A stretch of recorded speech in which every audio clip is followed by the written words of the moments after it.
have it gave the ultimate. They got wounded in combat. Some of them didn't even make it back home. So let's get a moment of silence for the people who received the Purple Heart and haven't come home.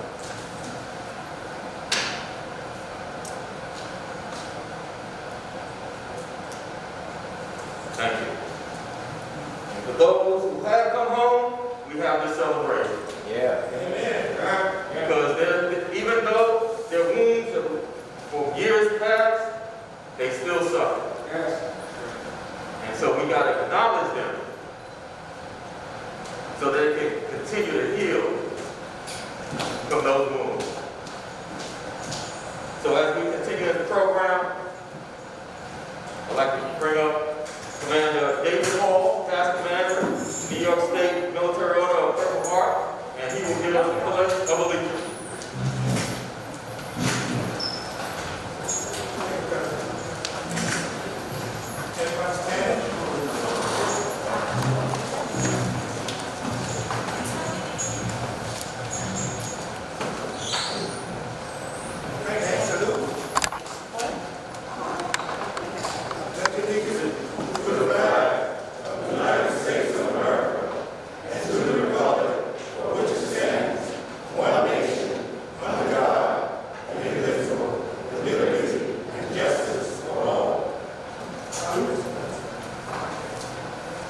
Now to lead us in the national anthem, Ms. Janelle Albert. Sorry.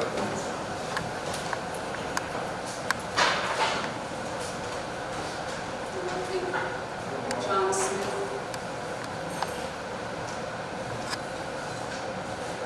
I want to thank John Smith for playing the guitar on this. I'm not sure if he'll be able to hear it. But give him credit.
Remain seated, take the standing please, for the invocation of my Reverend Payne.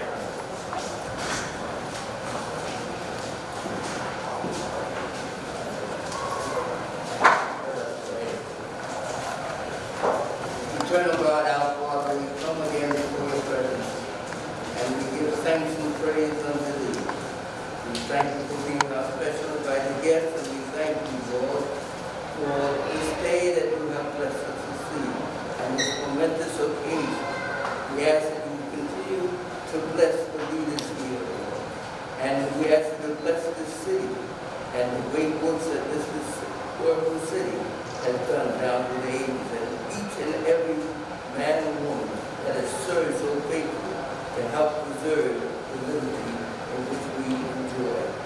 And Father, we just ask that you continue to guide, lead, and direct us, and give us, oh God, your continued blessings. These things we ask in Jesus' name. Amen. Amen.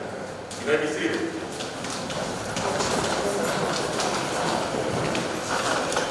We're just asking that if we can make sure as we're seated, everyone, if I can have your attention for one moment. We're going to ask if some can move over to the side. We just want to make sure that we're respecting social distancing. Okay, so we have some seats over here.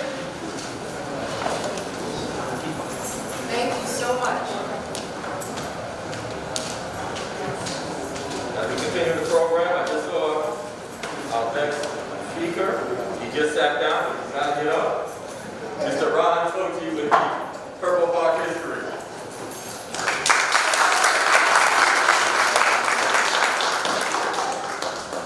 Thank you so much. It's an honor to be here, commemorating and celebrating the lives of so many special people who actually shed blood for this nation. And it's a privilege to be able to represent so many heroes that served our nation over the years. I know we're supposed to talk about the Purple Heart, its beginnings, and why we certainly celebrate all these great people. And it's certainly appropriate. But I thought I'd really digress just a little bit to emphasize the meaning of sacrifice. And some of you may know, the Purple Heart is the oldest medal that was granted to anybody in military service. George Washington actually began the process. And it wasn't only given to people who shed blood, for people who were heroes on the battlefield and so on and so forth. And it's evolved over the years. And today we're a little bit more sophisticated. We try to identify anybody that was wounded in battle. But I remember the World War II monument ceremony. Actually, it was the dedication, the groundbreaking of the World War II monument in Washington, D.C. And I was privileged to be able to be there because the state of New York gave $1 million towards the construction of that monument. $1 million representing every person who served from New York, over a million. And I was able to bring that down to Washington. And the day of the ceremony, there was probably 600,000 people. It was actually nicer than the dedication because more of the World War II veterans were alive. It took 5 years to build the monument. And that particular day, there were a lot of great speakers. And the main speaker of that ceremony that day was Benjamin O. Davis. I don't know how many really know who he is. But Benjamin O. Davis was the first black to attend West Point Academy. Graduate. His dad was also a general, Benjamin O. Davis Sr., and he was given a battlefield commission. And because of that, they honored him by allowing his son to be nominated to West Point. He went to the point, and for 4 years, he was given the silent treatment. First African American to go to the point, he was segregated at the time, 1930s. And for 4 years, he endured that particular policy. No one was supposed to speak with him. Although he did say that a lot of the people cheated, people became his lifelong friends, buddies, that sacrificed their promotion and careers because they violated that rule. But he graduates with honors, and he wanted to be a pilot. But there was no way that in 1939, black was going to be a pilot in the military. So he asked for a transfer to the Royal Canadian Air Force. They were already in the war against Hitler. And they granted him that. So he had to transfer. He's serving in the Canadian Air Force. And he became a very, very accomplished fighter pilot. When Franklin D. Roosevelt decided that the war needed more help from leaders in 1941-42, they conducted what they called the Tuskegee Experiment. In Alabama, they decided that they would take the creme de la creme of African American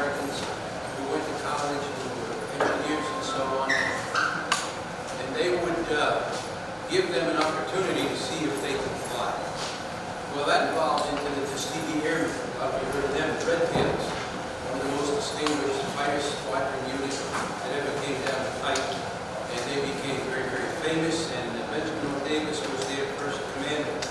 Not only he was a squadron commander, he flew a lot of missions and distinguished himself there too. He was shot down, he was captured by the Germans at the end of his term, but he was able to get back to the Army, and then became the Air Force. It used to be the Army Air Corps, involved in the Air Force. So he stayed in all those years. And then in the 1970s and 80s, he's now a 4-star general.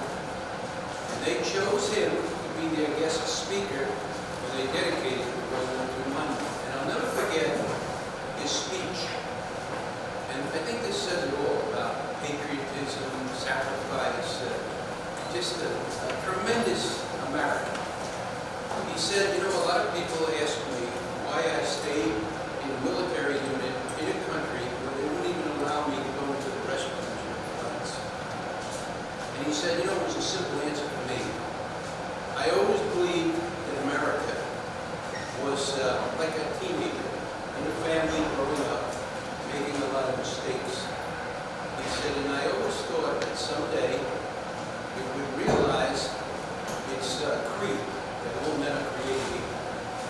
And that someday, maybe my children, or maybe my grandchildren, would reap the benefits of this great nation in terms of opportunity and being treated the way they should.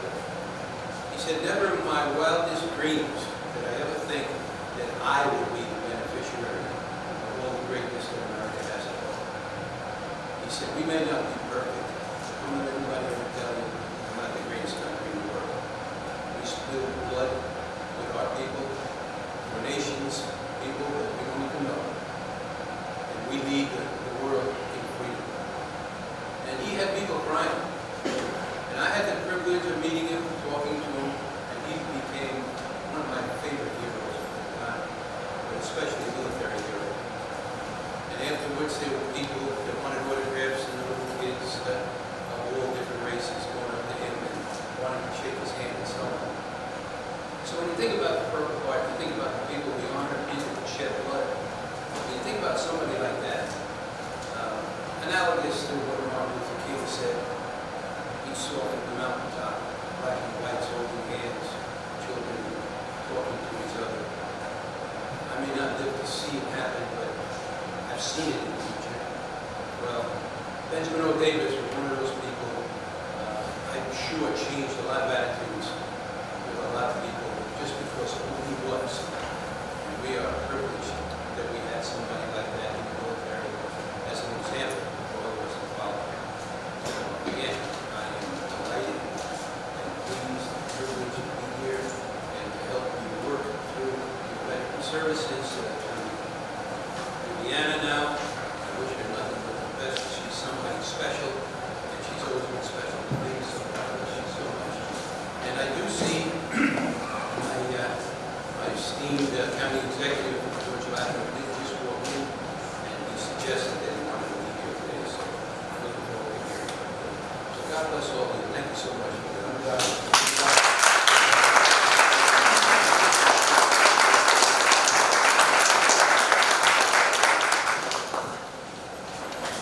Our next speaker is no stranger to us. So let me just say a little bit about her. I know her brother, and her brother and I are part of Phi Beta Sigma Incorporated fraternity, which Representative John Lewis was a part of.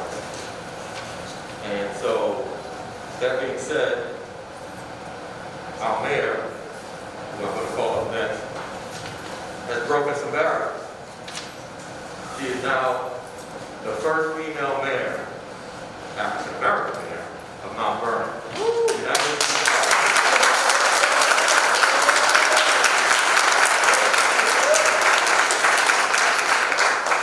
So hopefully, now that I know her brother for so many years, I'll get to know her. And without any further ado, I bring up our mayor.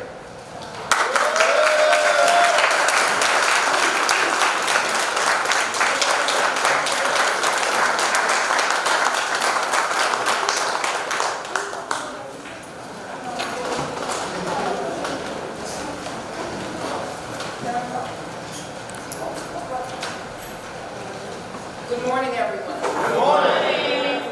Happy Purple Heart Day. And I think that's important, and Mount Vernon is a Purple Heart city. And so I want to thank our former Veteran Service Agency Director, Kristen Reed,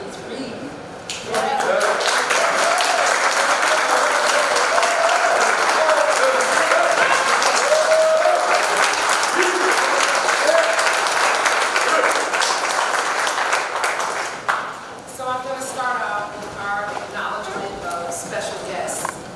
And please, to our electeds, forgive me, because it is Purple Heart Day. We're going to start out with our Purple Heart recipients. So we're asking you, our Purple Heart recipients and your family members, if you could please stand.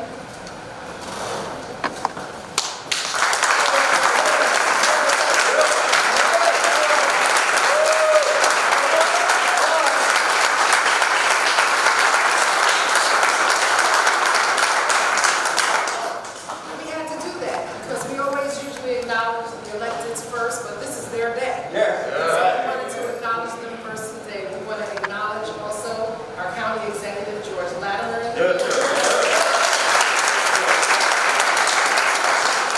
Mount Vernon native leading our county. We want to acknowledge our city council president, Lisa A. Copeland.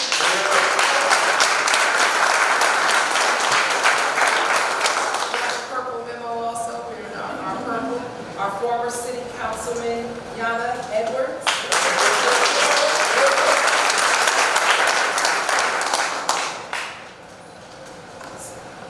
We're going to ask if all of our commissioners can please stand. Yes, sir. Commissioners, deputy commissioners.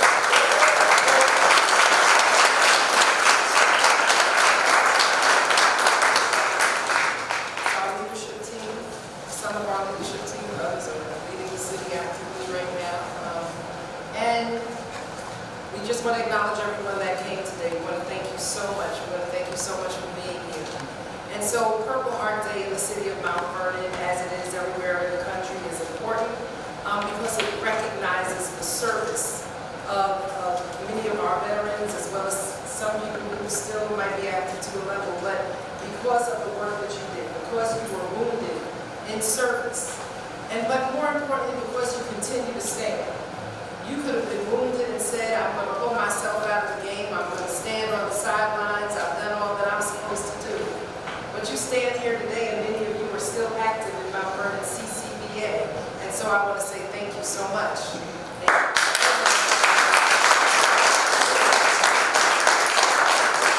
Acknowledge our Commander Singleton, our Commander Hall, okay, because they're working very closely. And they're leading and representing Mount Vernon as they travel around. I want to acknowledge our incredible ladies.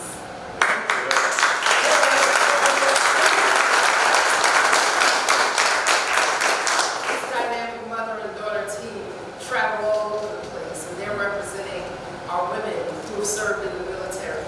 Not only with style and grace, but with strength. Because they are strong women, they are resilient women, and they're committed. And I thank you so much for your work and your sacrifice.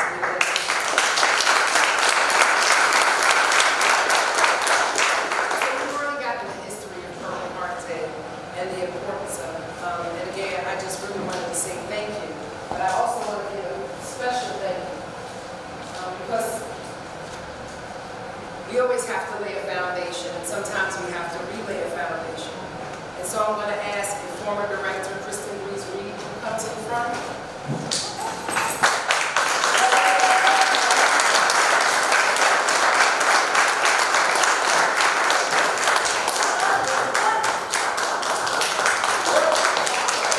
On your feet.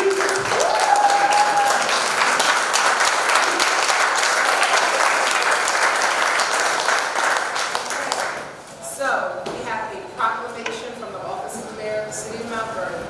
Whereas Kristen Breeze Reed is a native Mount Vernonite and product of the Mount Vernon Public School System, a third-generation military veteran. Kristen served 4 years in the U.S. Air Force as an aircraft maintenance technician supporting AC-130 gunships. During her enlistment, she was deployed to Iraq and earned national and state medals and was inducted into New York State Senate's Veterans Hall of Fame. And whereas Kristen Reed holds an Associate of Applied Science degree in Avionics Systems Technology, Industrial Management, Technology, a dual bachelor's degree in Criminal Justice and Social Work from the University of West Florida, and a master's degree in Business and Workplace Education from NYU. Look, we only do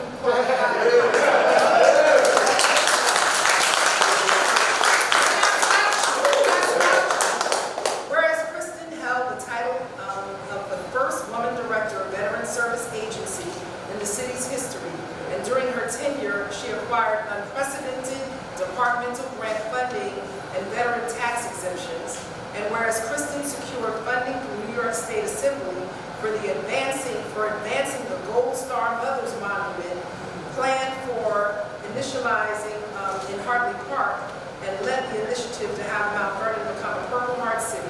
And whereas I salute Kristen Reed for the exemplary leadership she has shown in her professional field, I commend her for empowering veterans through her commitment. And whereas now, therefore, I, Sean Patterson, Mayor. Sean Patterson Howard, Mayor. You know, they just called me Mayor. I was like, I have a name still. Mayor of the City of Mount Vernon, New York, do hereby deem it an honor to extend this proclamation to Kristen Reed, and in witness thereof do I set my hand and cause to the seal of Mount Vernon to be affixed the 7th day of August 2020.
Without them, Commander Parker, Commander Hall, and Commander Singleton, there is no way that we could have advanced and done as many things as we have done. And I would also like to thank Vivian for coming. It is very easy to leave a position when you know that it's in great hands. Whereas I may have been the first woman director, she certainly served in the military before I. And as a Marine Corps vet and me being in maintenance, we both understand what it is to be in a male-dominated field. And whereas I may have set a foundation for her, it is certainly through her and Brenda and Pat Ephraim.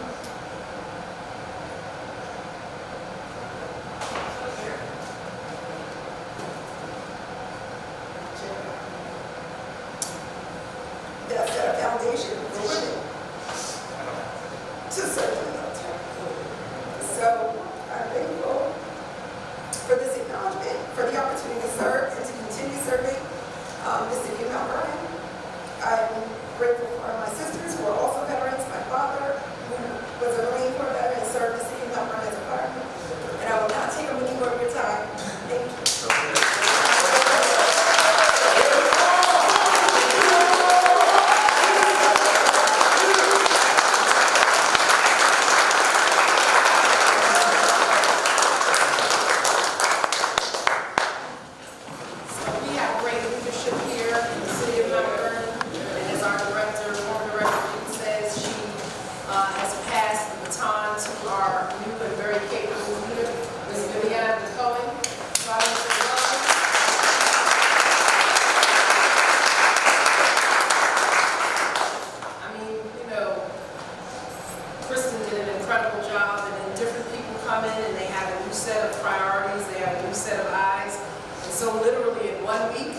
There has been a veterans closet. And look at the honor. See, there's humility and leadership. She started a new clothing closet for the veterans, and she named it Kristen's Closet. There's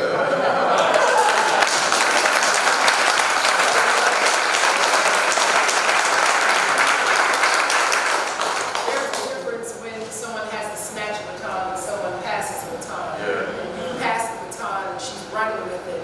And so we've already seen clothing given away to veterans.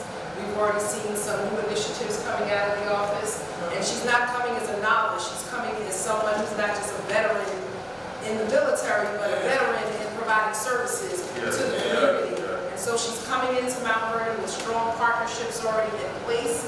And our veterans community here in Mount Vernon is going to greatly benefit from that. And I'm just excited to see how you're going to continue to run. But I want to give space and time to the commander of our county, and a veteran and lifelong resident of Mount Vernon, Mr. George Latimer.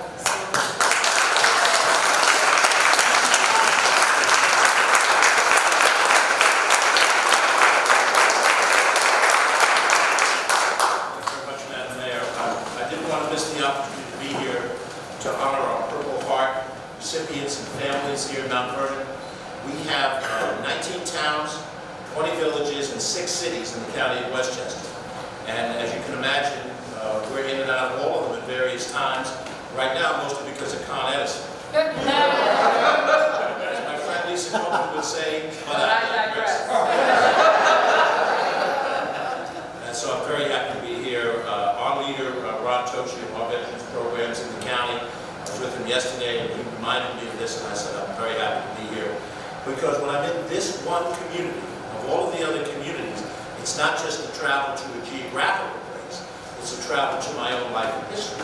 Because I was born in that building across the street. And as I walked in to City Hall, I looked over at 100 Stevens Avenue, where 40 years ago, I was an employee of the city government at the age of 23 years old, and I worked over there, and that was where the planning department was located. And probably the most interesting part of that experience when I looked at it is 8 years before that, in the very office that I served in housing, was the draft board for Mount Vernon. When I turned 18, 90%. And I went in and I signed up for the draft. And, just by a quirk of age, I was not eligible to go to Vietnam. I was just a shade younger in terms of what happened with that war. But for those of a certain age, this was on your mind all the time. And I thought about what it takes to serve in the military at any level. And that are the people that we're talking about here today who have served in the military. And then to go the next step to those who have served and received a Purple Heart because they suffered injury and physical hurt during that. And we know that some people have been disabled during that period of time. And some of the disabilities you can see, some of them you can't see. Some of the things you see over there in Iraq and Afghanistan, you can't come home and talk about it over a cup of coffee. They're inside of you. Late at night when it's you, person you love, but when it's you and your memories, those memories can become very real. They can create issues for those people who serve their country. Because the bottom line is this. I grew up here, many of you did too, many of the people that served grew up here. As a kid, I went down to Hartley Park. As a kid, I went to school right up the block that was Thornton, was then called Washington for junior high school. I went to Brush Park to play baseball, and we were good at it, but I was there. And like every other person, you grow up hoping to have a certain kind of life. When you think of your own children, when you raise your children, little babies, you teach them how to walk, they say mama, dada, mine, all the stuff that they say early on in their life. And they grow up and they graduate, as I did, as they did, Mount Vernon High School recently. And then Uncle Sam says, we need your child more than you do. Mrs. Latimer, Mrs. Tochi, or whoever it is that's done it. And sometimes it's what's inside the person. They say, Dad, Mom, I'm volunteering, I'm going to the Navy, going to the Marines, going to the Air Force. And there are some benefits to you for your career to do that. But you know you're putting yourself in harm's way. You know you're going to go through 13 weeks of hell, actually basic training. You're going to have some sergeant in your grill talking to you like you would never accept if somebody said that to you at the 4th Street Playground. And you learn discipline, you learn sacrifice. Young boys become men, young girls become women. And for those who come home with battle scars, sometimes the society doesn't remember. You just come back and say, hey, how you doing? Good, fine. Listen, you got to compete for a job. You're on a long line of other people looking for a job. Your resume doesn't jump out because you served your time in the military. And then, of course, there's other days to focus on this, but there are days when you think of your buddies that didn't hear that. And I remember Griffith and Valentine, the two young men who died in Vietnam in this community, put their name on a building, firehouse, I forget exactly what. But whatever it was, they didn't come back to me. They didn't come back to Harlem. They didn't come back to see any ball at the 4th Street Playground. They didn't come back to be in Memorial Field, which will be once again a place to get high school graduates.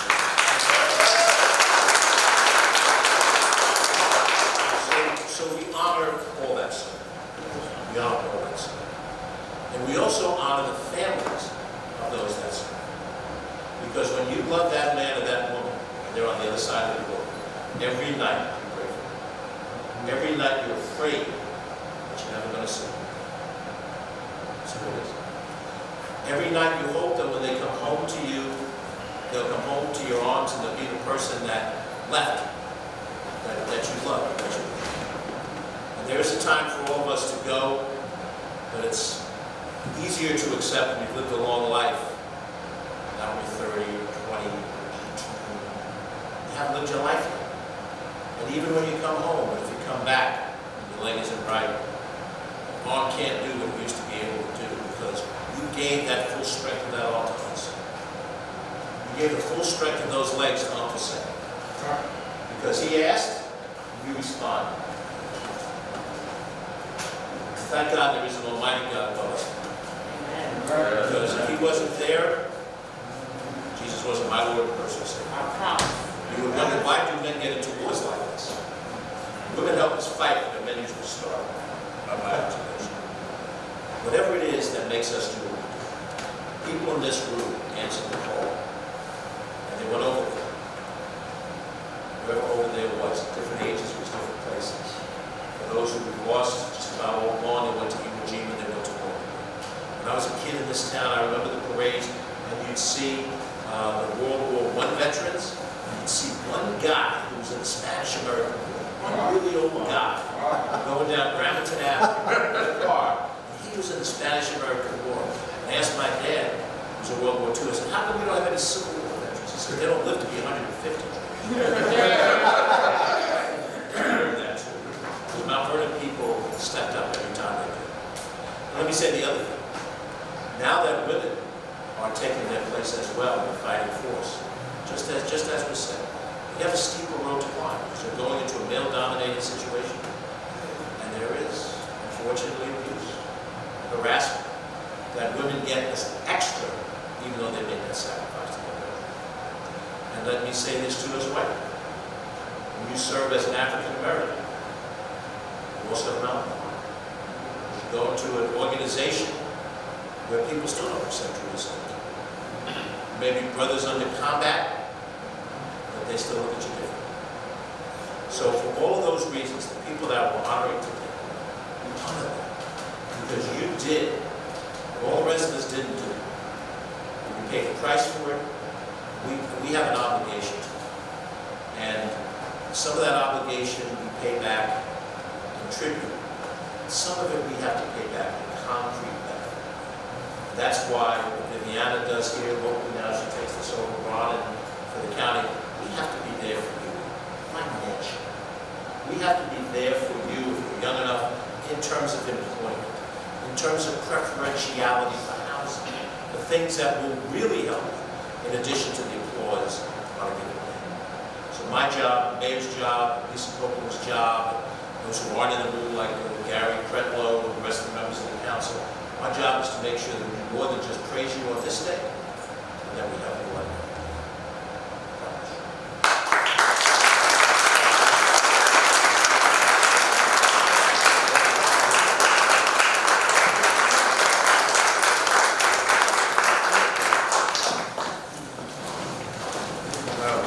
continue, I gotta say a few words about Commissioner Reed.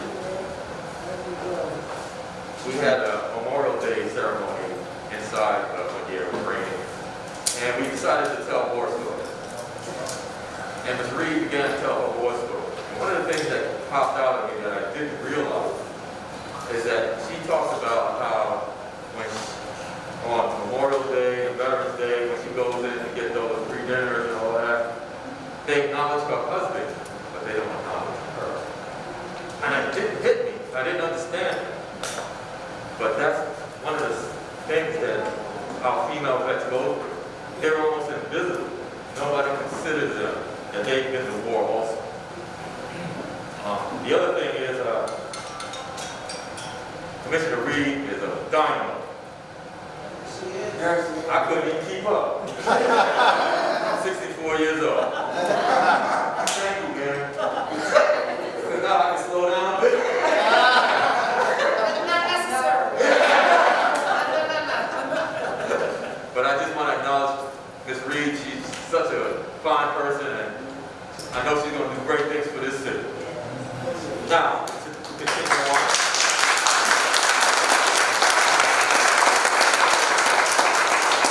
Now, in the military, we motivate each other. Yeah. Right? And so, this next person is airborne. So, I'm going to acknowledge him by saying airborne. And then he's going to say all the way and then some. So our next speaker is Johanna Evans.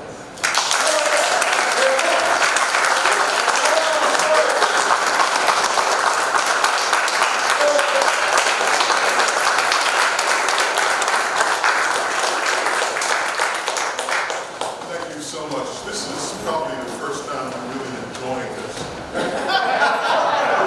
Because I didn't acknowledge being a Purple Heart recipient. You don't think about things like that. You get shot, you know, you hurt. You know, and I'm visibly disabled. I got shot in the arm, so I can't raise my wrist. Okay? So when you think of people who've received Purple Hearts, like was just said, sometimes you don't know it's in their head. You don't know what disability they have. Okay? So every time I got up, so I really appreciate being asked to come and say a few words today. Because usually it's personal to me when I get up. It's personal, and I take it personally. So when I finish speaking, I say, wow, I really didn't acknowledge those who are also Purple Heart recipients. So I respect you, brothers, because I know what you've gone through, you know. But I remember people didn't really know I was disabled until Ernie Davis said at a meeting, I thought you was gay. That's who he was. And then I became self-conscious of it. It's okay for whoever wants to, you know, but I wasn't. So I became self-conscious of it, and I started wearing my brace, which helped me at night because it falls asleep. So, you know, and I found out it helped me. But I want to, and Mr. Tochi, thank you so much for your words. County Exec, thank you for your words. Because we can be honest with each other now. Yeah. Because if I had known at 18 years old, when I didn't make a college, that I was going from the frying pan to the fire, my father used to beat my ass. So I was disciplined. I came out a sergeant in 3.5 years. Yeah. But that's because if you're disciplined, you do what you're supposed to do, they notice that, and you get promoted. Okay? But I thank them because we're able to talk about it. Because if I had known then what I know now, I would have been like Muhammad Ali. I ain't going. They did nothing to me. Especially today when they're still on our necks. Yes. Okay? I'm going to deviate a little bit also. Because they call her Mama V at Concordia College. Because we were working together for almost about a year. They call her Mama V. Okay? Commissioner Reed, she's still there? She's gone? She's there? Thank you. Thank you. Thank you. When I was on the city council, Commissioner Reed just come and blast us. So when they promoted her, I said, good. But I knew who she was going to be for veterans. And she was all of that and more. Okay? We really appreciate it. Yeah. And to pass on the baton to a Marine vet.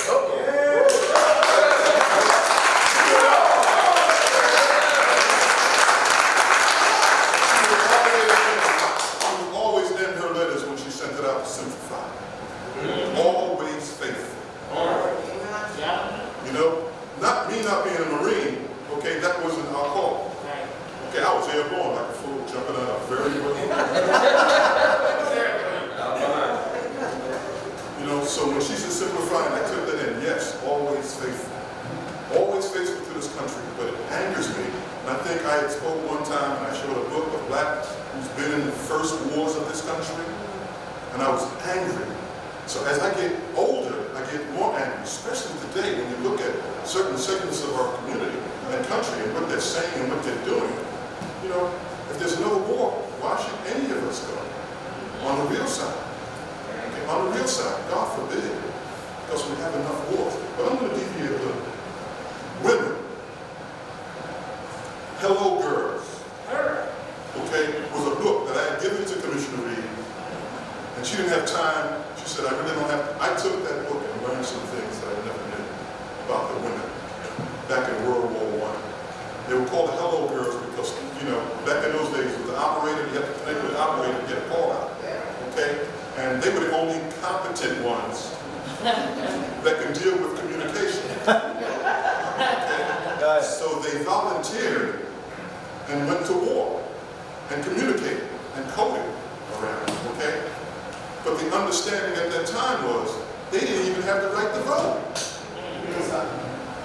They couldn't even vote, okay? So they figured they'll go and they'll come back just like the black Americans figured they'd fight a war and come back, and they didn't. They didn't really get their real recognition until about 60 years later. Okay, so when I came out of Vietnam and went to the military hospital, you didn't know they were women veterans until a few years later. Now I start seeing them more and more. I look at the veterans house, I go to the veterans house and see a woman basically saying to yourself, what are they doing here? You know, because you didn't see them on the battlefield. The first woman I saw when I was wounded was in a medical facility. Who was she? She looked like my aunt. She was a black woman. That's when I shed my first tear. You know, because you're so macho, you get shot, you're not supposed to cry, right? I was hurt. The first thing they do is they shoot you up. I was a medic, so they shot me up, so I wasn't crying, I didn't do nothing, okay? But women were fighting for the right to vote. It was all over the world, okay? World War I, all over the world, women were fighting. Women suffered. All those things that were going on at that time, right? So it was important to them that they didn't get the right to vote. They didn't get benefits until around 1979 almost, that they really started getting benefits. So now you see more and more women at the Veterans Hospital. Now you know why, because they were there as well. Yes. You cannot do without a woman if you understand.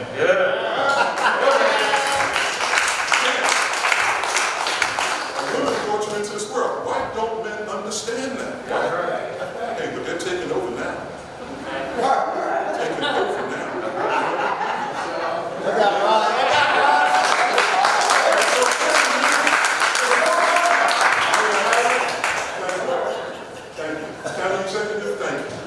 Born and raised here, understand, their friend, their partners. If Mount Vernon didn't mean anything to our county legislature, he wouldn't be here. He was told about it probably yesterday because he's doing so much. Thank you, sir, for being here. Thank you, sir, for being here. Our city's on the move. I've been here since the first black mayor was elected. So I've been around a long time, black. Okay, I was here. So I've seen it all. I know what it's like. Okay? But this I'm happy about. Now I see a change. It's coming. It's coming fast. For her to hire 2 deputy commissioners of the police department at the same time? You can get 1 deputy commissioner, okay? We got 2 and it's solid. I was on the team to hire this man who was running to become the commissioner of the police department. Okay, so for him to come back and say, I want to be a deputy, that's military.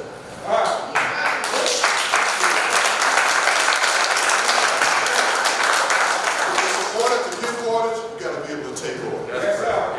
He came back and said, I can take orders, and I can take orders from a woman. I take orders from my mother for how many years?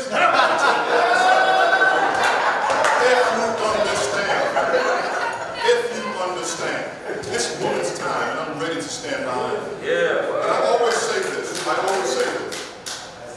I'm a member of the United Nations Association, and we honor her. The United Nations honored this woman here, okay, for International Women's Day, okay, before I knew she was running.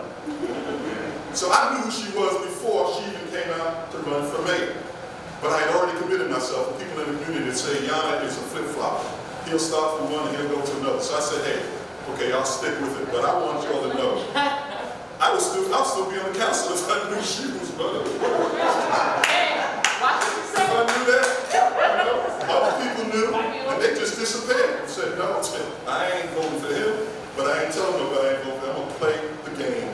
You know, if I had known, but thank God it was the right decision. Thank God for putting in her mind that she wanted to be the mayor of the city. Because it's definitely a time, and I'm already seeing less than a year, the changes that are being made. So good, good.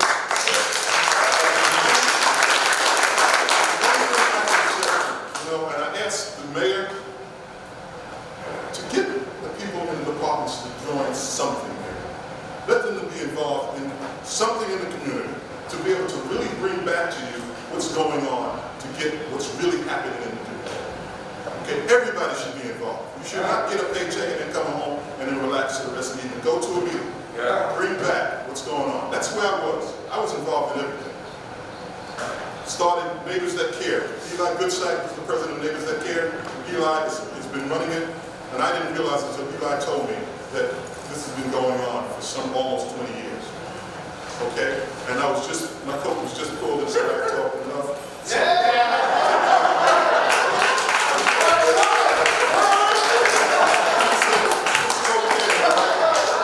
and I hope you misunderstood what I was trying to say.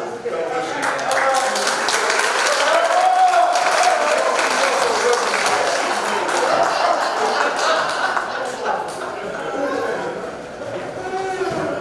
All right.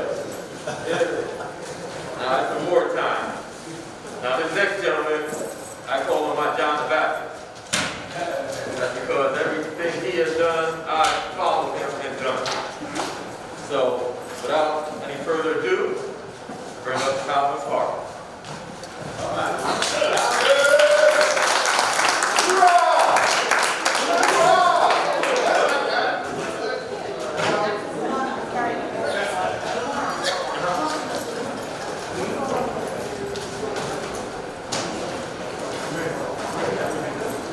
As he's coming up, can I have the members of the CCBA speak?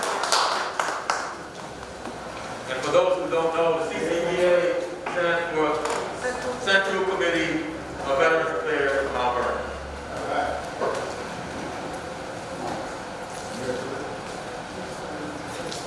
Good morning. Good morning. It would be a great pleasure to acknowledge these two ladies that we have the awards for. The first award is to the mayor. I knew the mayor when she first became the city chief executive of the YMCA, Mount Vernon 2nd Avenue. We had a long talk one day. I remember. So she called me in. Said, Mr. Park, I want you to be on my board of directors. I said, huh? She said, I want you to be on the board of directors. So she gave me a long story. This is the first time she ever took a job like this, as being chief executive officer of the YMCA. I had no clue, Mr. Parker, what I was doing. But I want to tell you something about Ms. Howard. When she left the YMCA to go to Yonkers told her. But she was the most efficient director I've ever seen in Mount Vernon YMCA. If there was a penny to be found in the carpet, she gonna find it. She gonna find it. And the beautiful part about her is she brought the youth out. She got those kids with paintbrushes in their hands and painted rooms and uncovered anything you want to find out YMCA. Sean Howard did it. And it gave me great pleasure to give her this proclamation from the city of Mount Vernon, from the CCBA.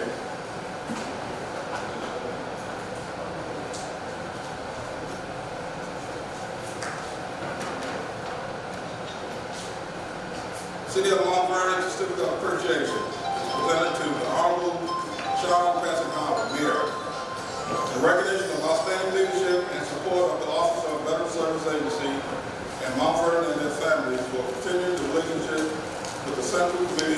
Veterans Affairs, the military of the Purple Heart, and Mount Vernon veterans, we salute and thank you for supporting the work of these veterans organizations. Signed August 7, 2020, David Hall.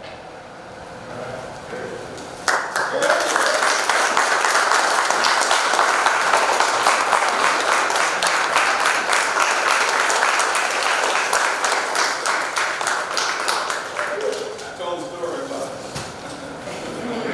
She made me director, one of her directors, and we've had a lot of conversations with Mayor Patterson. And I was talking to a colleague of mine. You think she'll make a good mayor? I said, you wait and see. I know what I'm talking about. You wait and see. She can't miss. We can't miss. Yeah.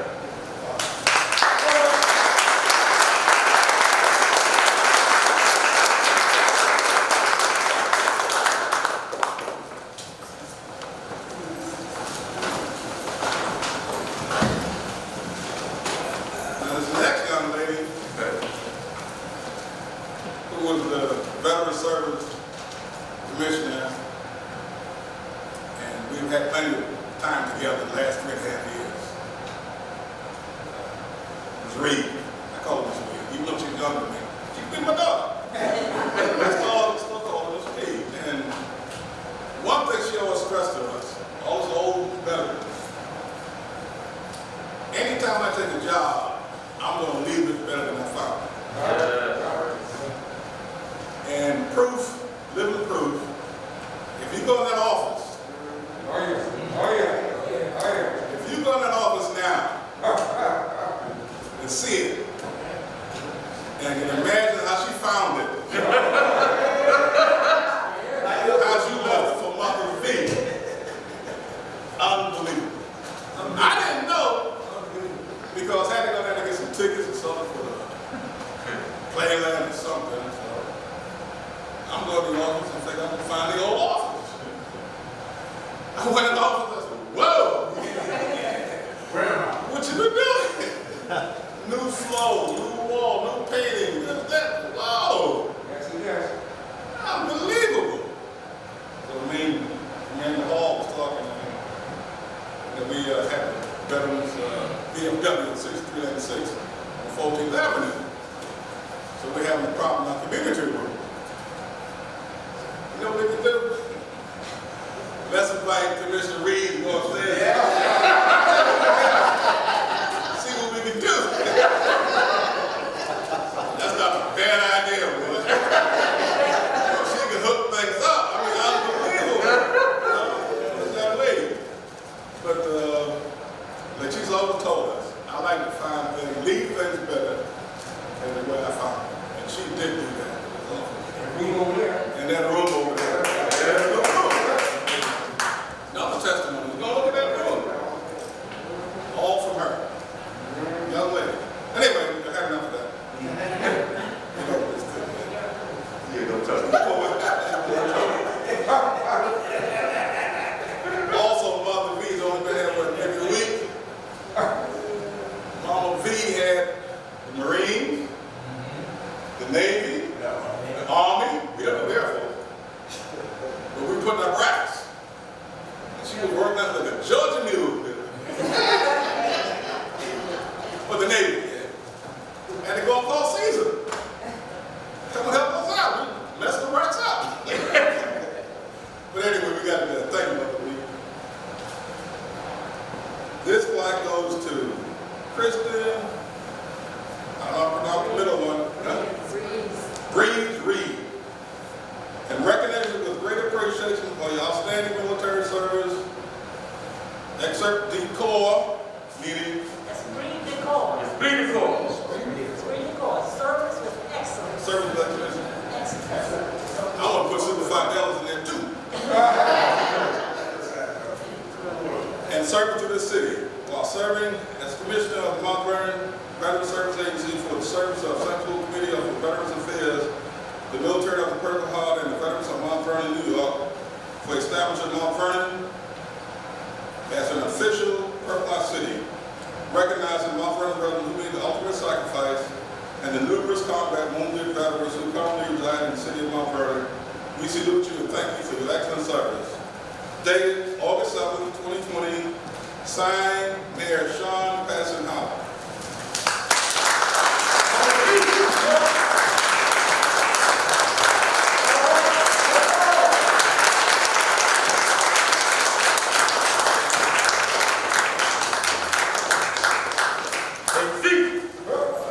And I just want to say thank you again. Thank you so much for acknowledging me on this day. Thank you to the Purple Heart veterans that were wounded, to those that went to war and never knew if they were going to be wounded. And thank you so much. To be honest, most humility. It really has a heart for service. I'm sorry if I forgot. It's not bad, but thank you to Ron. I've had the support of the county throughout this whole, my whole tenure, and to Sean Kingston from the Bronx VA. There's nothing I can't call Sean for. I get an answer right back. So, thank you again.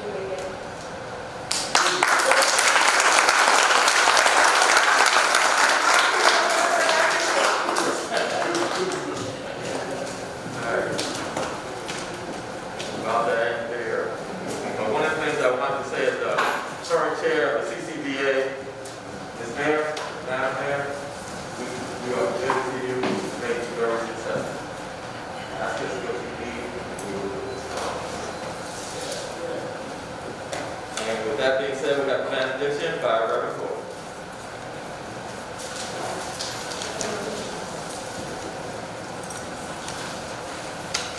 Council President Holden, you're going to say where you stand? Yeah, but I'm not coming up here. I'll speak from here. Certainly, I sat back here because today is not really about me, even though you're in the chambers, but it's all good in the hood. But certainly this Purple Heart is something that's close to me. I've had family members that, unfortunately, their Purple Heart was buried with them. So, and I figured my good friend Jay Yana Edwards would be one of the honorees, so I certainly want to be here. Also in support of Director Reed, who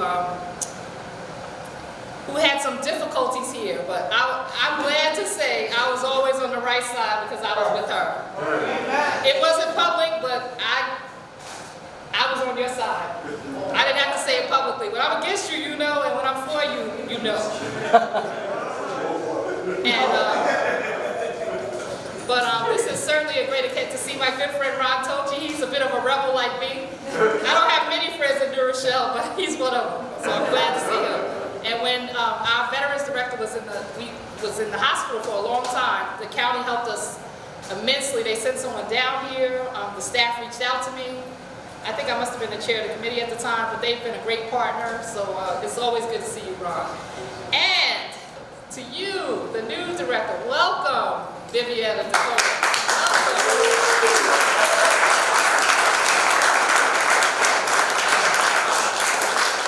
It's always good when the baton is passed and it's not snatched.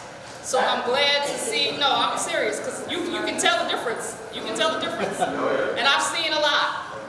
Like George Latimer, I started here when I was 22. So I kind of grew up here. And a lot of you have come a long way with me because now you're doing better. But on this occasion, I'm just so happy that we've done this. It's important to recognize our veterans, and I don't feel like we always give them all that they should get, because none of us would be able to stand here. You know, I tell Councilman Yana used to say, you know, during the pledge, instead of standing, I always bow and pray. And that's been since 2014 with Ferguson. And Yana used to always give me the eye, and I said, well, you know, Yana, you know, and Gary always brings it up. Lisa wouldn't be able to stand, but there's a reason why I can pray when you say the pledge. And that's because of all of you. So thank you for your contribution. Mayor, I commend you. You're 3 for 3 on your last appointments. I agree with all of them. God bless you all, and stay safe.